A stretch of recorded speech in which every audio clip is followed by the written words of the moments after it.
Hello, everyone. Welcome to Arash's World. We have a special guest today. We have Leslie Lee Sanders. How are you doing today? Hello, I'm doing great. Thanks for having me. Oh, for sure. Now, I'd like to start off with probably a tough question, but then it's going to get easier as we go along. How would you briefly describe yourself to our audience here? What would you say in any way you see fit? Well, my name is Leslie Lee Sanders. I'm the author of over 30 books. I write under LL Sanders for thriller and horror, and I also write under Leslie Lee Sanders for this diverse dystopian romance. And Ready to Listen is my first foray into nonfiction. So that's how I Yeah, describe myself. awesome. Thanks so much. So the book, yeah, Ready to Listen, a spiritual self-help memoir. Why were you motivated to write this? I mean, you have various different genres, you blend genres and so on, and now you're moving towards a memoir. So what kind of Yeah. created that shift of writing something that's nonfiction? What really created it was at the end of 2024 when the US made a decision to elect a certain person as our president. I realized then that there's a lot of people that dismiss the Black voice, female Black voices.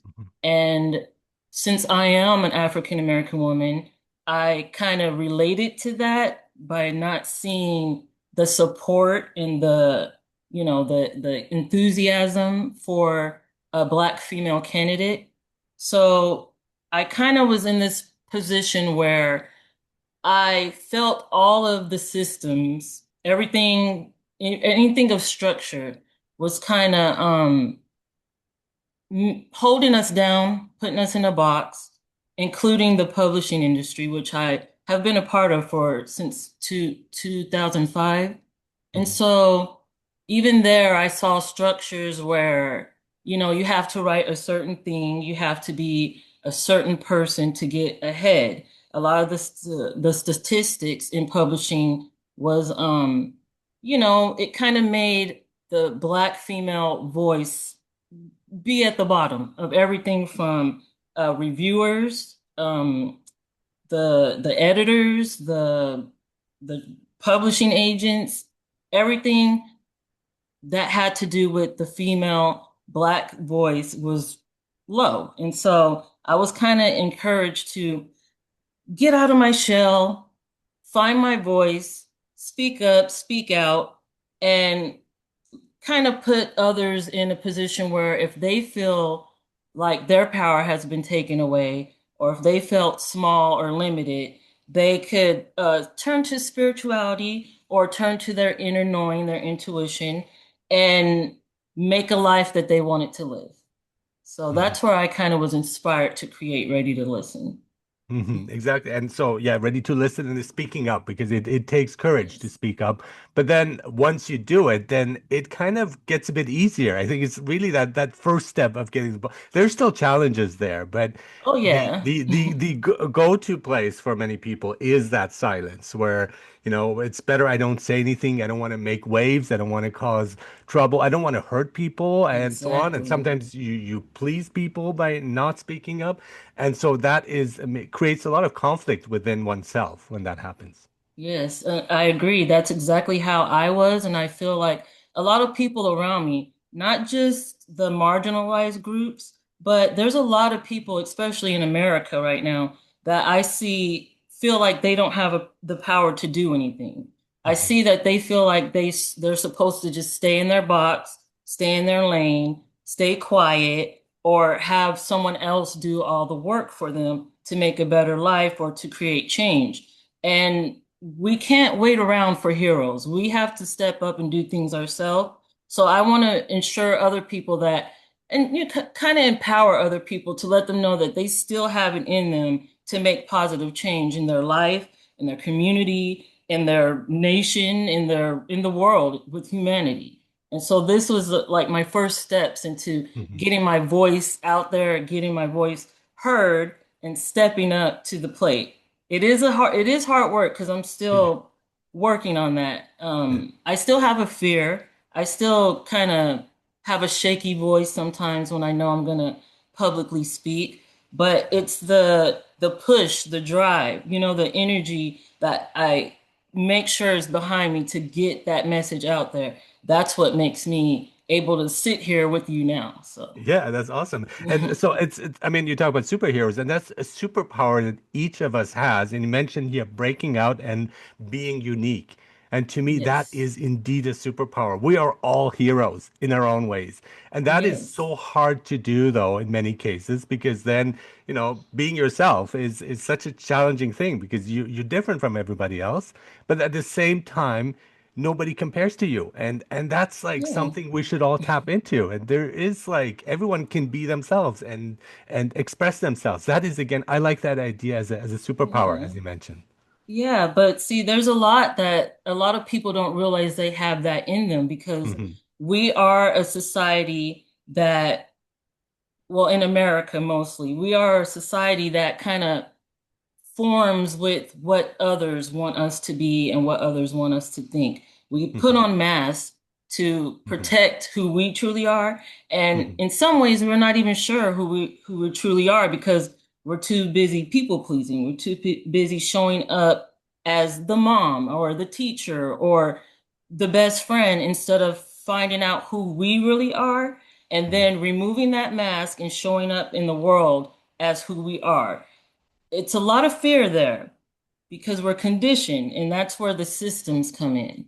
That's where the structures and societies and that's where it all comes in to kind of keep us boxed, keep us small, keep us from making positive change. And we need to rise up to the occasion for ourselves, for our lives, for the people we love, and especially I believe for the world, for humanity, for our country.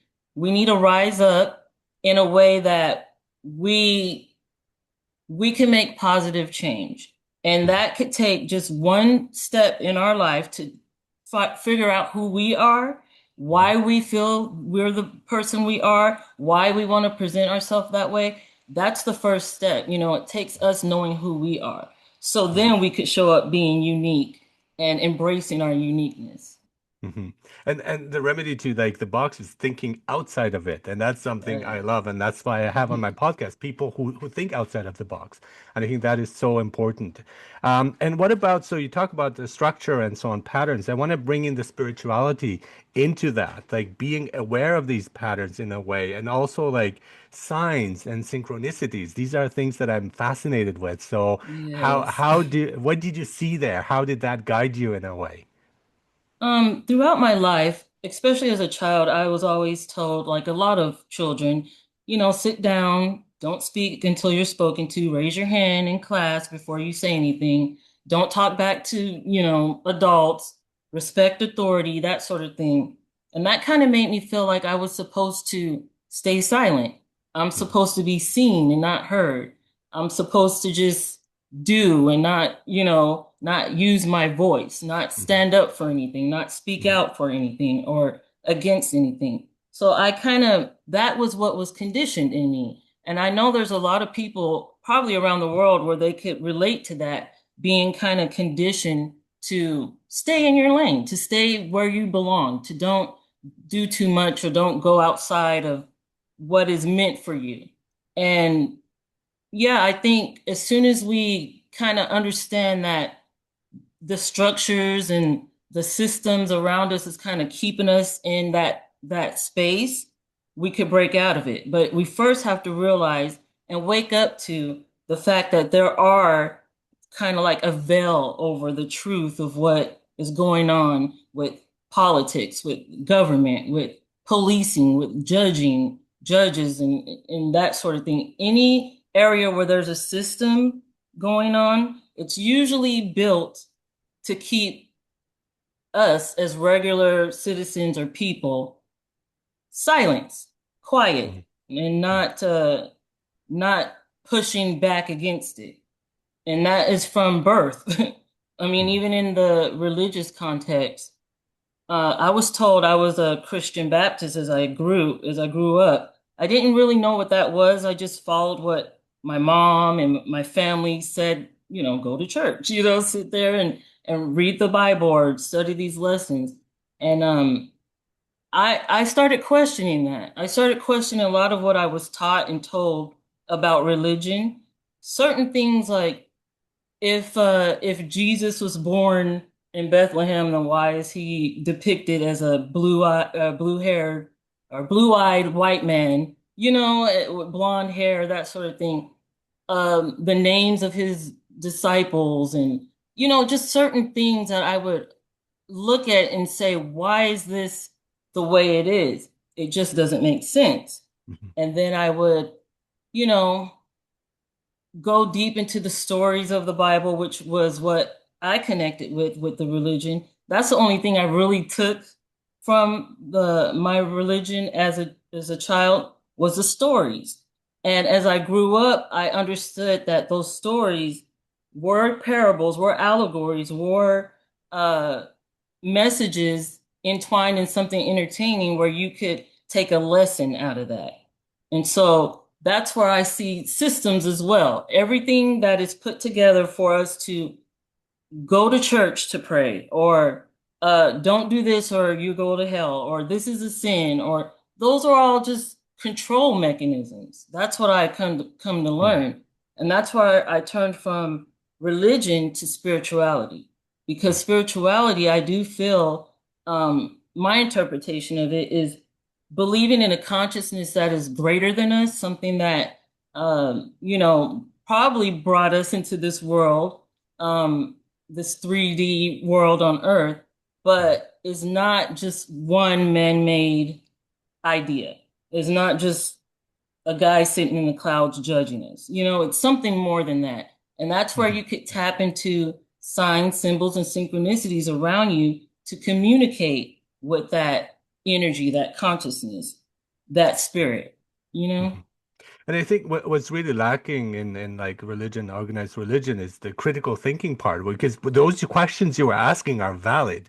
And Hmm. if I was part of that religion, if I was a priest, I would say, let's delve into that. Let's discuss this. Whereas like a lot of people do cut you off then. It's like, oh no, it's like the parents, like, I told you so, I tell you so because I'm the boss, I'm Right, your parent. And it's kind of that kind of relationship that happens where it's not fostering growth or stimulation or new ideas and so on, right. right? And I think that is when you get to your inner truth, and then also like hear that inner voice that tells you things, and that Hmm. is often discouraged in many parts of organized religion, I think. Yes. And there's also a kind of stigma when it comes to like new age thinking or anything to do with spirituality, when because I'm also a tarot reader. I Mhm. also been practicing tarot since 2017, and my connection with tarot is through the symbolisms and also connecting with my intuition to interpret the meaning of the cards. And so a lot of religion look at that as satanic or Yeah. as something evil, when it's not. It comes from the same place as God, or the same place as spirit or the universe. That's what's giving me the messages, and the messages are always encouraging and inspiring and empowering, and it's never to hurt or harm anyone, Mhm. and so yeah, Mhm. I kind of feel like with religion in general, there's a lot of judgment that was supposed to be used for the God to judge, but I think a lot of the people do the judging. Mhm. And that's where I kind of separate myself and spirituality from that. Yeah. Yeah, for me, tarot cards was since age 16 when my French Mm, teacher read to me, and he said I was fascinated by it. And then he told me there's a book that you can get and you can learn it. And I have the book, and I've been practicing it since then. But I tried out I went to your website, Simply Tarot, and I tried out one of them, and it was spot on. Like, oh my God, like nice. this was like so precise that I'm like just amazed. I mean, I believe in it already, right? So Mm, I don't like, this is like, preaching to the choir. But then when these things happen, or like even astrology, I'm embracing it a bit more. And there's certain things that are so precise that just blows my right. mind. Like how is that possible? Like it's just like to Right. the point, like exactly what I'm feeling, Yeah. what I'm going through. I think with astrology, there is kind of a link between the blueprint that we wrote as a spirit before we became human and entered the physical world. I think astrology is kind of like that blueprint because if you look at it, the placements of the planets and the transits and everything that aligns when you're born, it kind of sets a like a path, for your life. And yeah, there's a thing that I believe with destiny and with free will that I believe is simultaneous when you look at tarot, astrology, or spirituality.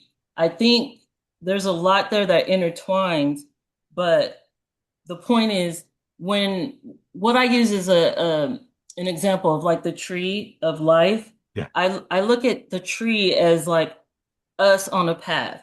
And the tree is made up of different parts, the trunk, the branches, and our purpose is to get to the top where the fruit is, the fruits of our labors, the juicy fruits that we all wanted to grow. But we start at the trunk, at the bottom, and the branches is our decision how we're going to get there.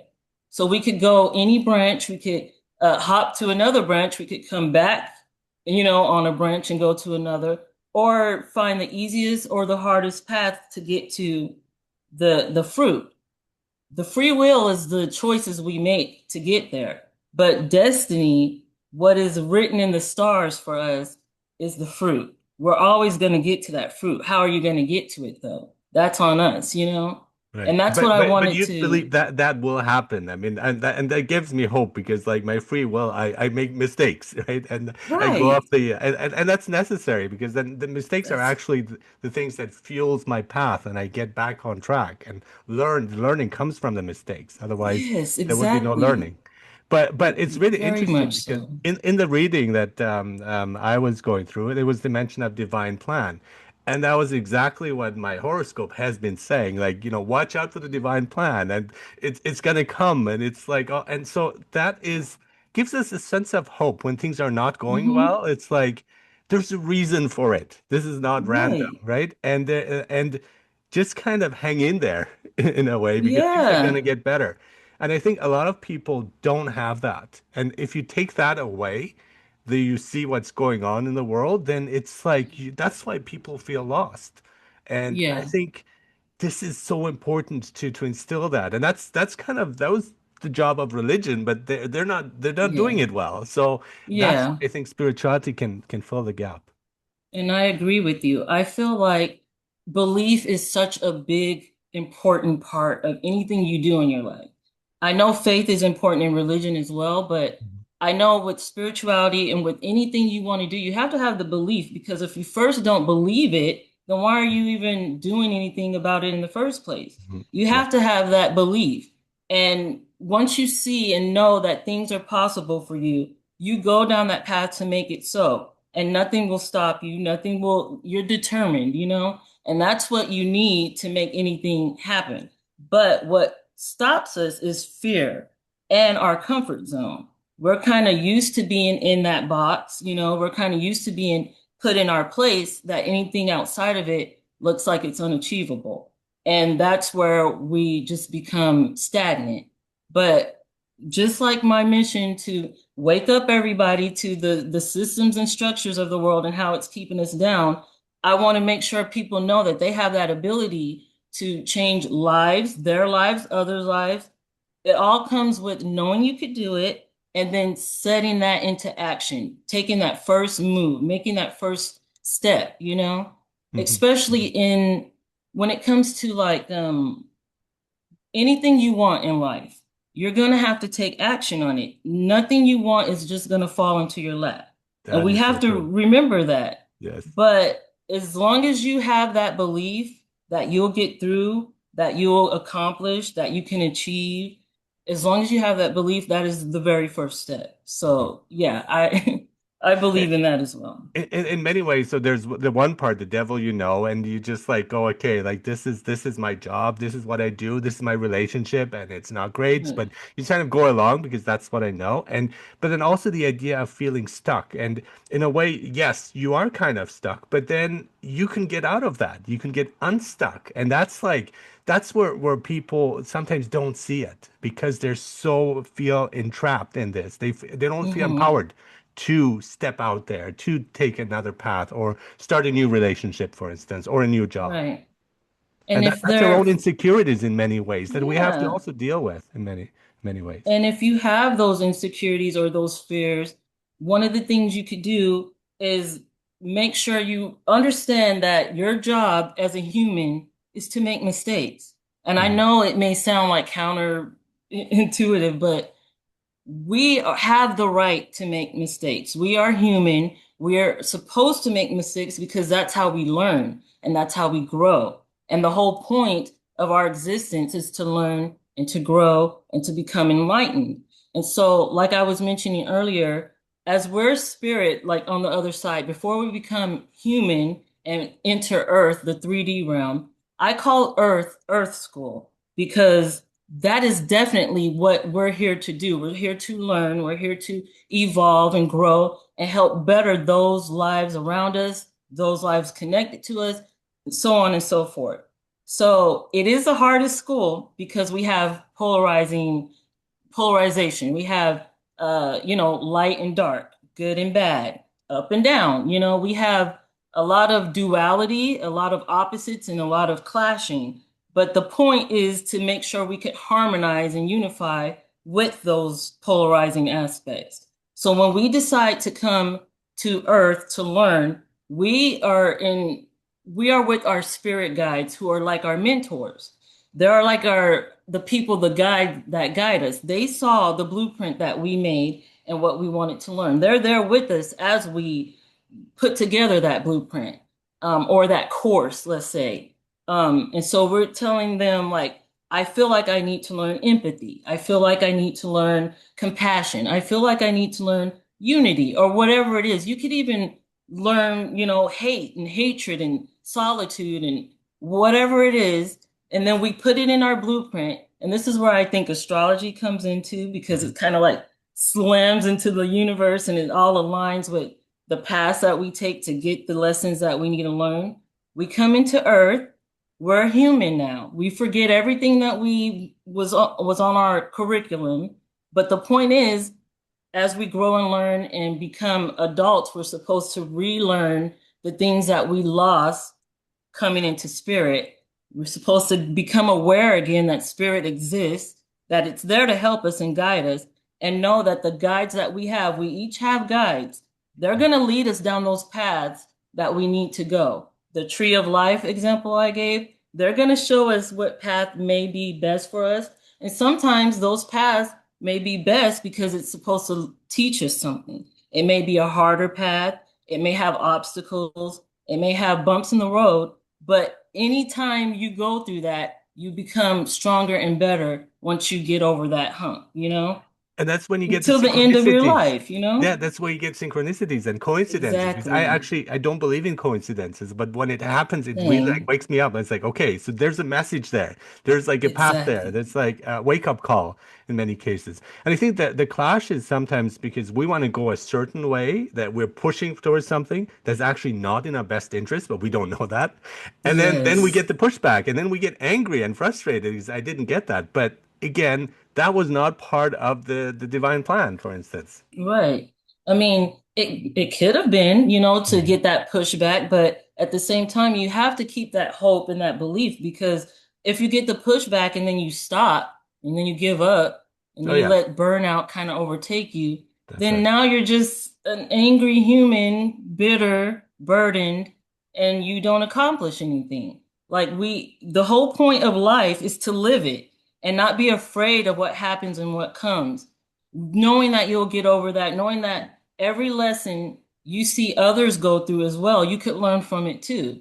Like we're supposed to learn, we're supposed to Mhm. fail, we're supposed to Yeah. fall, we're supposed to, Mhm. but at the same time, we get back up, dust ourselves off, and keep going, you know? And by the end of our lives, we're supposed to be wise enough to understand everything we went through, the journey that we took was meant to make us grow and learn. And when we go back into spirit form, we'll have our life review, and then we'll realize our impact on earth and the people, the humans, animals, the plants and everything that resides on earth. We'll see our impact and we'll feel everything that we've put out into the world. That's part of the karma of it. That's Mhm. part of Mhm. what people claim to be like the judgment. That's not judgment. That's just you understanding your place. You know, you could judge yourself in your life review once you've seen the life you lived and the people you impacted. And if you've done negative, bad, terrible, evil things,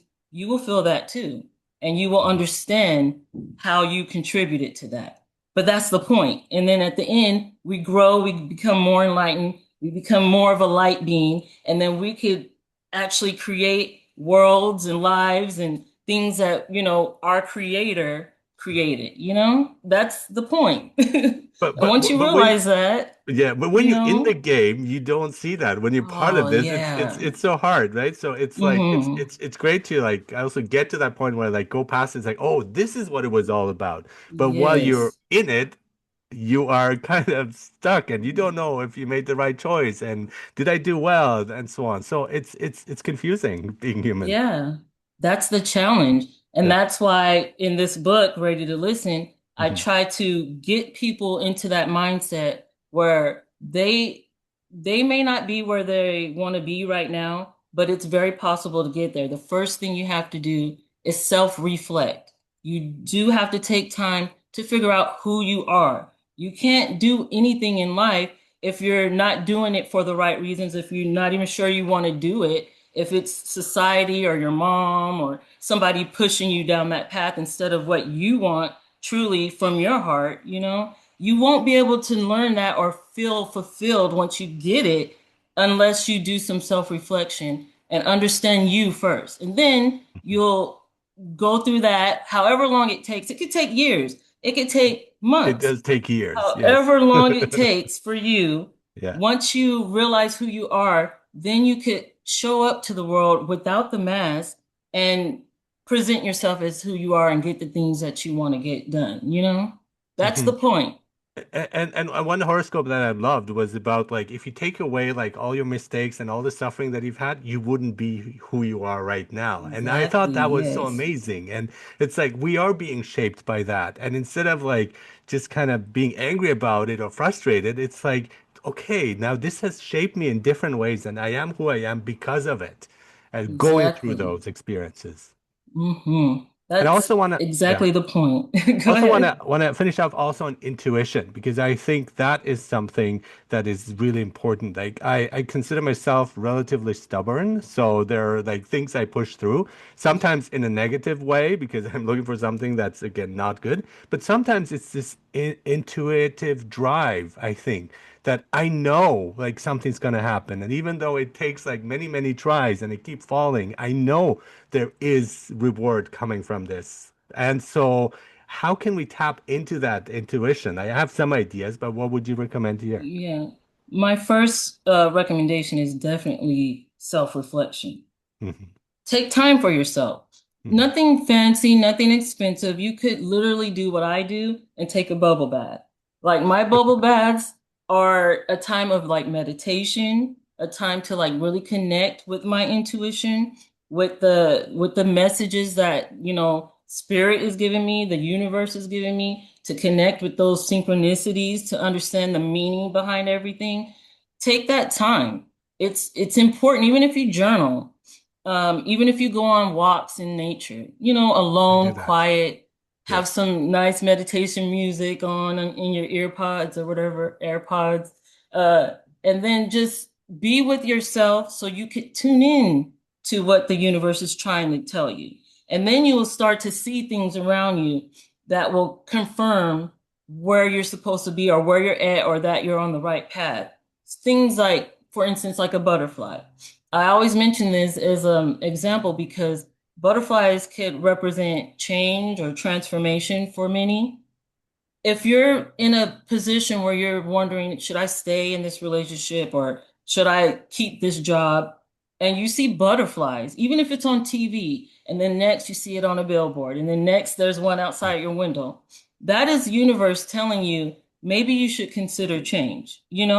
It's simple as that for me because I've lived it my whole life, but for those that don't believe or struggle to kind of accept that there's helpers around us, invisible helpers, but they're there nonetheless. These are the signs that they're here for you. They Yes, want they what's are. best for you. Yeah. And so yeah, once you tune into that, that's part of making change in your life.